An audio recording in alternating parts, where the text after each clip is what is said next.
Hey, it's Becky here from Fight Klub Bristol, and tonight I'm down at Basement 425 with DJ Jezelder, otherwise known as Jess, a participant in the Fight Klub class weekly on a Monday. She's there, she's a regular, but most importantly, last month she played a set at our class on a Monday night, and it was the most booked class I think we've had. It was a total sellout. So I'm going to be talking to her all about that, how she got into Fight Klub, how she got into DJing, everything drum and bass, women in drum and bass, well-being, fitness, all the rest of it. I'm here for it. So, Jess, tell me how you got into Fight Klub. So, Almost handed you the mic. Used to live in London and I started going to Fight Klub then. And then, I moved to Bristol and there wasn't one here for a while. But then as soon as I saw it pop up, I was like, going to go to that. But I've been raving since 2006. So I've always loved drum and bass. For me, it was just like, oh, wow, healthy raving. And it kind of bridges the gap between going to a rave and a festival at the weekend and then going to work on a Monday and just feeling a bit meh. And then actually going to a healthy Fight Klub class that night, it was just awesome. Just let it all out and let off your steam. So you've been into Fight Klub right from the very beginning. You told me before that, was it like 2014 or 15 you were going to the one in Stratford, and you've kind of just kept it going as much as possible, right? Yes, exactly. Yeah, both of them have been, the Bristol and London ones are on a Monday as well, which is good. I've since COVID been going pretty much most weeks. I think I will for a long time. Nice. And are you quite into fitness, just it's in itself? I'd say I go through phases. Like sometimes I'm like, oh, I really want to go to the gym and I'm like smashing it 5 times a week. And then I don't really like have a lot of energy or I'm really busy at work. So, but one thing I will always do is Fight Klub. At the moment I'm doing maybe like 2 home workouts a week as well as that. I kind of will potentially do more at some point, but. Yeah, I mean, I think you're right. I think it definitely does bridge the gap. There's so many times where I've felt a bit rough on a Monday and then you're like, really can't face going to do any exercise. Like there's no way you would get me down the gym. No. But you know that if you're going to go out to Fight Klub and listen to all the tunes you're probably listening to on Saturday night, you'll just like get over it. And then the rest of the week, I feel like it sets you up, doesn't it? Exactly. And I just always think like you never regret a workout. So just make yourself go. And then like you come out and you feel like energized and ready for the rest of the week. Yeah. So that's one thing I can always manage to do. And if I can do more, then wicked. Yeah. So what about drum and bass then? Like, has that been a long journey? Have you always been into drum and bass? Has that always been like your kind of passion in terms of music? Yeah, pretty much. I mean, I kind of started out really loving like garage and bassy music. And then, in 2006, not going to tell you how old I was, I went to my first rave and I was just like, wow, this is epic. Like the energy on the dance floor. And then, from then on, I went to Southampton Uni and there was just such an amazing drum and bass scene down there. Was lucky enough to have, lots of friends that were DJs or producers. So it's kind of always just been a part of my life since then, really. Don't rave as much as I used to, but that just comes with age. I think we're all getting a bit older, aren't we? And that's why the healthy rave's so good. Yeah. So what about DJing then? When did you get into doing that? I think I probably first started DJing about maybe 12 years ago. That was just for fun, as I said, at uni with some of my mates that were DJs. It was always just like, just jumping on the decks at parties. I never really had my own decks. But then as soon as I did get them, probably about, 8 years ago, it was just a hobby after that, just getting in, after a night out, and it's kind of like my mindfulness in a way, don't really think about anything else, just want to like play some tunes. I probably started taking it seriously like maybe 5 years ago, in the sense of like, getting some bookings and playing at parties and different events. So yeah. And did you just kind of pick it up as you went along, or did you get any like teaching or training or anything like that? I didn't have anything like structured or anything, but some of my friends are like really, really good DJs. Like some of them are pretty big, and I think I've been really lucky to have a bit of support from them. Big shout outs to Gera, Eddie Rocksteady, Dub Concept, some of my old friends that are obviously smashing it at the moment. So just going to the studios and learning some tips, really. Yeah. And is it just like practice? Is that how you get good? Because I've dabbled, but nowhere near the level of you. So like, how does someone get to the level of where you're actually confident to go out and play a set? It's kind of like, I mean, I'd say it's a lot harder than it looks. Like at first, I remember thinking like, oh, you just press a few buttons, but it's definitely a lot harder than it looks. For me, I think you really, if you love the music and you know the music as well, that is a big part. Like, because I feel like, and I've heard from people, like, I'm really good at reading the room and like taking people on a journey and like bringing different vibes. I'm not necessarily like, oh, I have to play this type of music. Like, I kind of feel that I'm good at, you know, taking people on a journey of different types of drum and bass or different types of music. So yeah, for me it's like just knowing the crowd and knowing like your music as well. But when it comes to perfecting your techniques, definitely practice. Definitely like surrounding yourself with people that can help you or give you pointers and asking for feedback. I have watched a few YouTube videos and like there's so many people that give like, you know, free advice or, to be fair, like very cheap tuition if you did ever want to do that. So I just want to talk about something that you touched on there, really interesting. And also from a person on the dance floor, which is like what most of us are, and you're obviously on the DJ side, like you come to prepare a set and you obviously have a set list and you go in and you say that you can read the room and the energy in the room.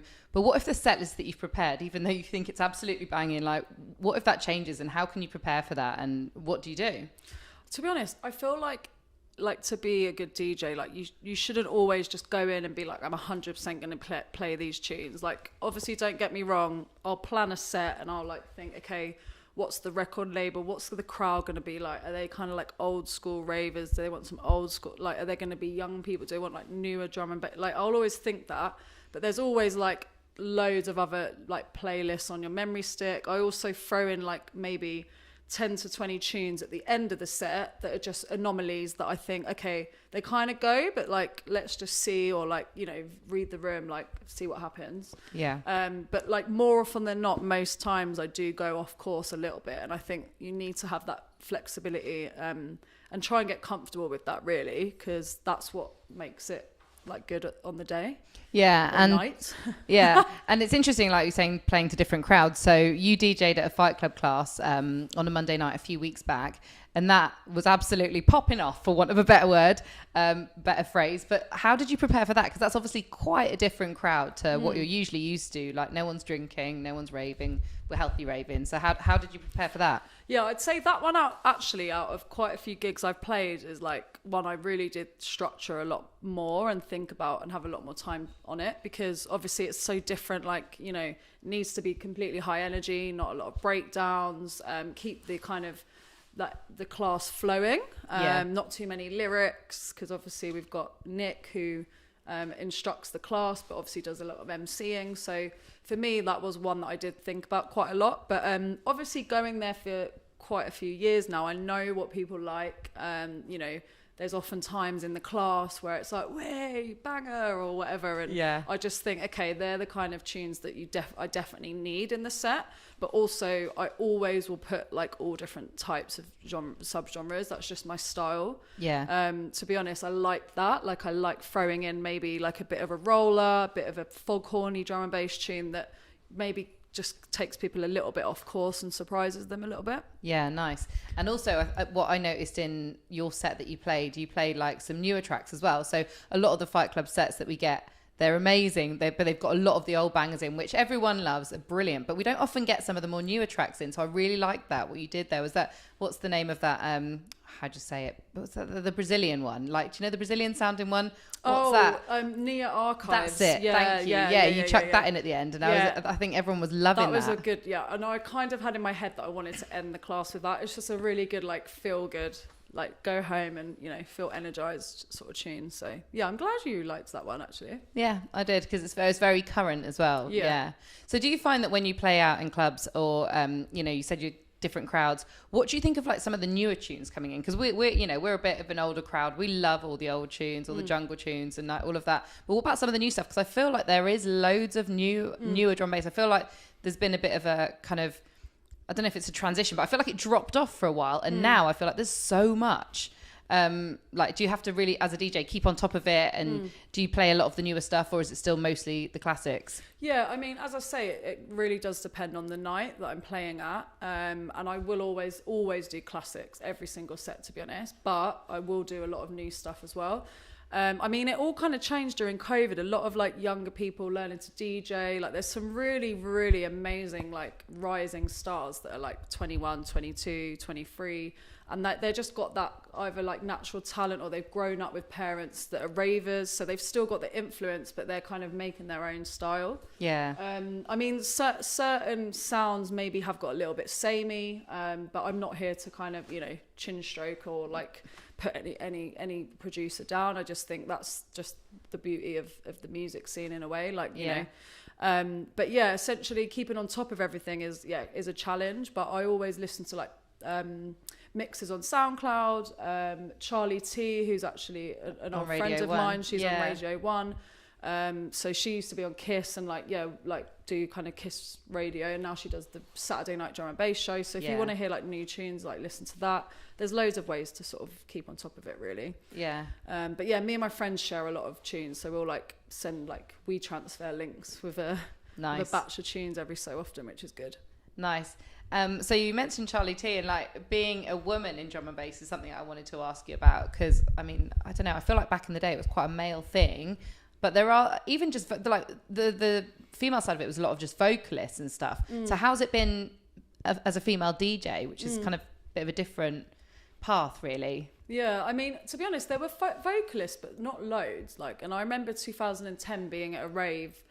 And Ria was playing. She was one of the kind of originals, and like it was literally just me and one other girl in the dance floor. Like, even as a raver, it was like being a girl raver was weird. Yeah. But yeah, DJing, I mean, for me, like, I don't know, I do have a lot of friends that are female DJs. It's definitely a lot more now, which is amazing to see. And I think there's a lot of brands that really are going out of their way to like bring diversity onto lineups. Like, I'm not necessarily like, you know, it has to be 50-50 female DJs, male. Like, I do think it's about the talent, but I do think brands need to be doing more to make sure that they are at least giving females an opportunity, and that there is more like options as well. Yeah. Recently I did see a lineup that had like 40 males on it and not one female. And I just think, come on, like, we're in 2023 now. Yeah. So yeah, I mean, yeah, for me, like, yeah, it's amazing to see like there are more opportunities coming up. But I still would like to think it's because of my skills, not my gender. No, of course. Yeah. And it's great to see, but it's great to see more women getting a platform and you know, having those opportunities. And you know, like, I guess, do you feel like you were treated like a bit of a novelty being a female DJ? Like, was it like, oh, here she comes, like she's a girl and she can DJ, this is amazing? Or do you think it was just treated like equally? Yeah, I mean, I haven't had that experience really, personally. Like, I think, you know, just kind of rocking up DJing. But yeah, I know it's different for everybody. Yeah, no, that's good to hear. Yeah. I've had a little look at your Instagram, and I feel like you travel a lot. Like, you've been here, there and everywhere. Talk me through like a bit about your travels, but also about where you've DJed when you've traveled around the world.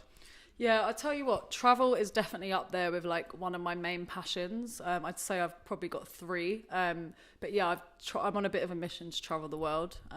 So yeah, I love it. That's literally, I just love exploring, meeting new people, trying different cultures, experiencing different things. But yeah, when it comes to DJing, I think probably the most epic place was Mexico last year, which was amazing. So it's actually predominantly a lot of techno and a lot of reggaeton, which I love, don't get me wrong. Yeah. But after like being there for like a couple of months, you're just like, oh, I just want some drum and bass in my life. But I made friends with a sort of hostel owner, which is one of the main like party hostels in Porto Escondido.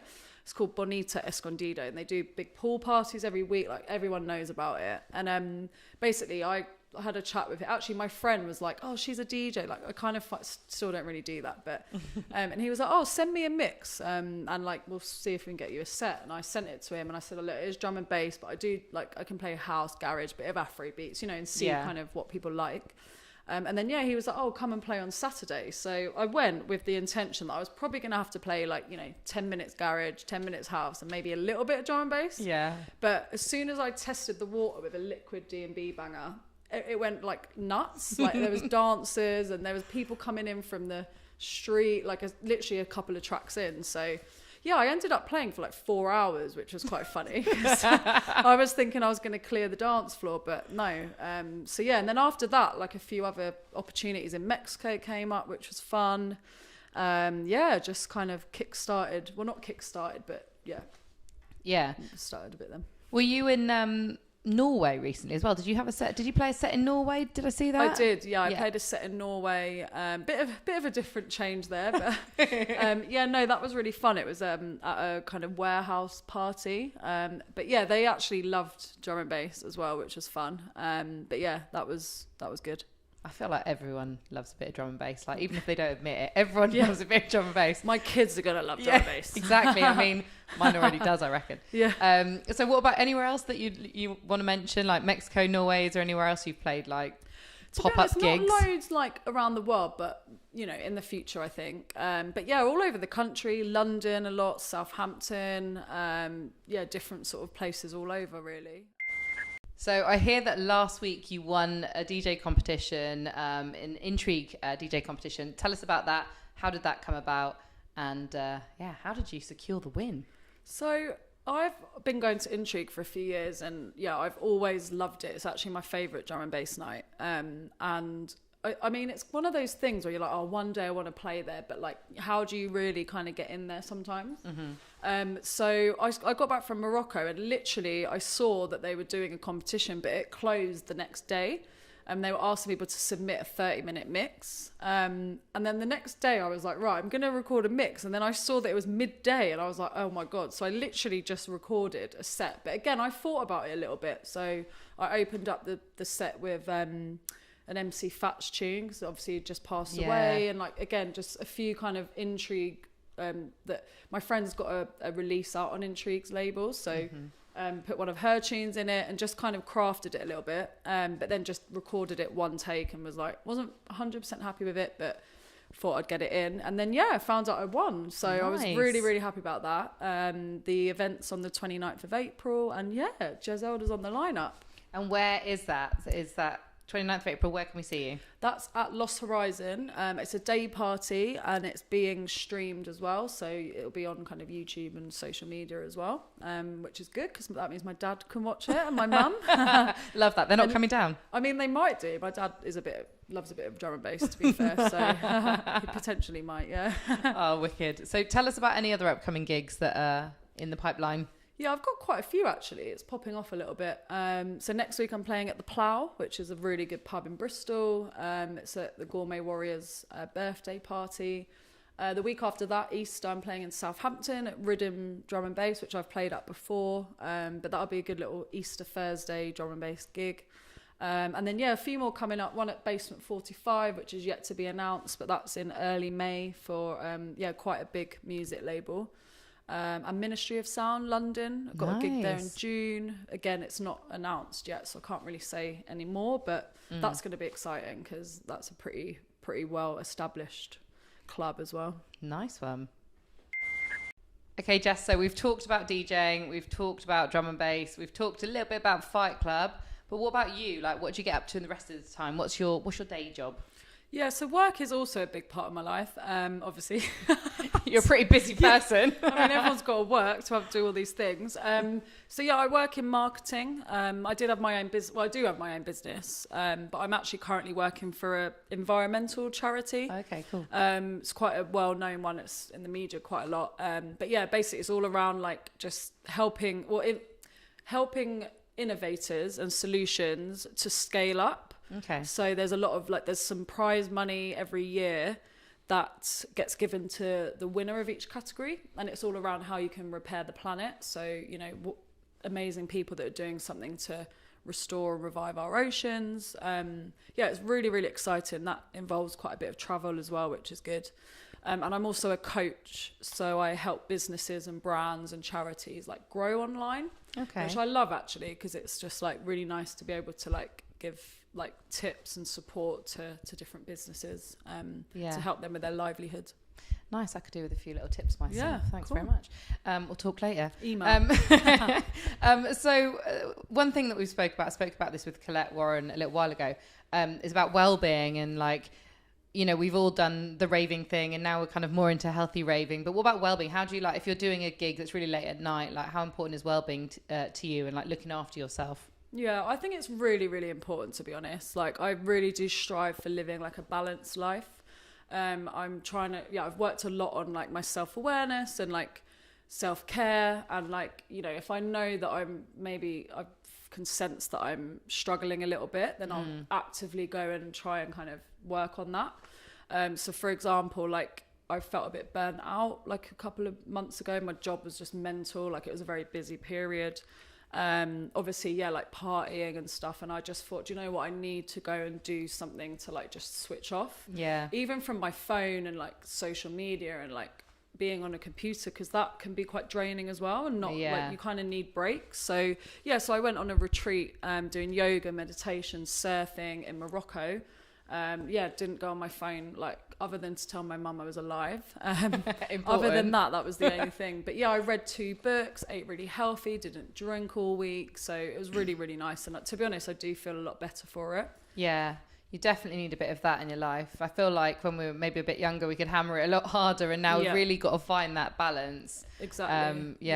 And so the other thing that you're pretty into, I say pretty into, really into, obsessed with, is pizza. Tell us about your love for pizza. So pizza is actually an obsession to me, and it's a way of life.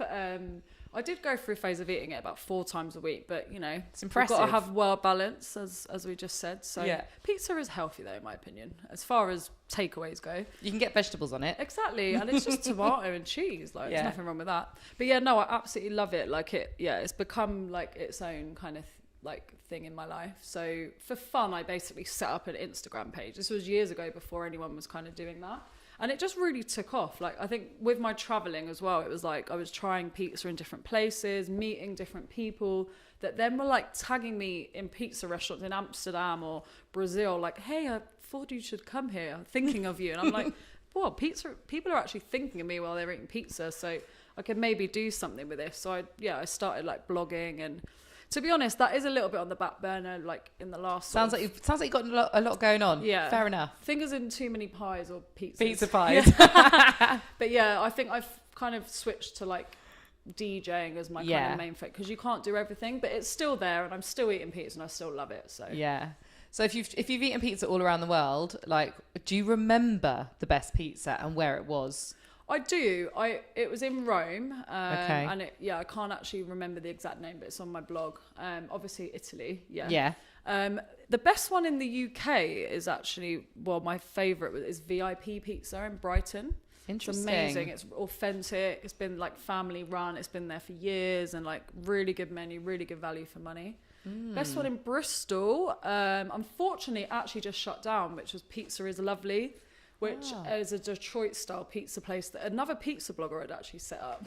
But unfortunately just couldn't keep up with the cost. So other than that, ones that are open, probably Flour and Ash. It's a really good one. Nice. Bertha's. Yeah, nice. I mean, I love a pizza. So we're talking pizza here. I've got to ask you, it's a really crucial question for a lot of people, certainly me. Pineapple on a pizza, yay or nay? Yay. And I hope I don't lose credibility, as I've been told on my pizza page that I will if I admit that I like Hawaiian. But do you know what? There's a time and a place, and usually it's when I'm hungover, I really fancy sweet. So I'm like, pineapple, yes. But if I go to a restaurant, to be honest, I wouldn't expect it to even be on there if it's an authentic Italian, because they don't believe in it. But I would never order it. But I'd say a hungover takeaway, yes. Jury's out for me, but I'll take your word for it. What about best pizza topping? Like, what's your favourite? What's your go-to? My go-to is diavola, which is pepperoni, like spicy salami. Yeah, chili. That's a bit of me. Yeah, bit of chilies, bit of pepper, mushroom sometimes. Oh, can't beat it. But I try and mix it up, because otherwise it's all the same. So we've been talking about pizza, we've been talking about drum and bass, we've been talking about raving, we've been talking about all of that stuff. So let's bring it back round to the healthy kind of side of things and Fight Club. What would you say to anyone who's thinking about coming along to Fight Club but isn't really sure? Like, what do you love about it? I'd say come along and give it a go. You're never going to be pressured to do any certain amount of exercise. It's not really that type of vibe, to be honest. What I love about it is there's just people literally from all walks of life, all shapes and sizes, and it really does feel like a community and a team, and that's the beauty of it. Like, it's not, you know, going to a gym and like everyone's staring at you and like judging you or anything like that. It's not that vibe. And I mean, to be honest, those people wouldn't probably fit in anyway, to be honest. And even if you don't like drum and bass, like, to be honest, like, you probably will once you come to Fight Club. That's so true. As my mum says, she's like, I love drum and bass. Every time she goes for a run or any exercise, she listens to it because it's such a good like energy, like, and it you end up doing more, I think, because of the music. Like, it takes your mind off it. So yeah, definitely give it a go. Yeah. Thanks so much for chatting to us tonight, Jess, aka DJ Jezelder. If people want to find out more about you, where can they do that?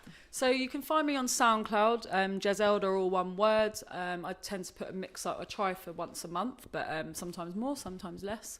And I'm also on Instagram as well. That tends to be my main channel. Again, at Jezelder. So yeah, follow and DM me. Nice.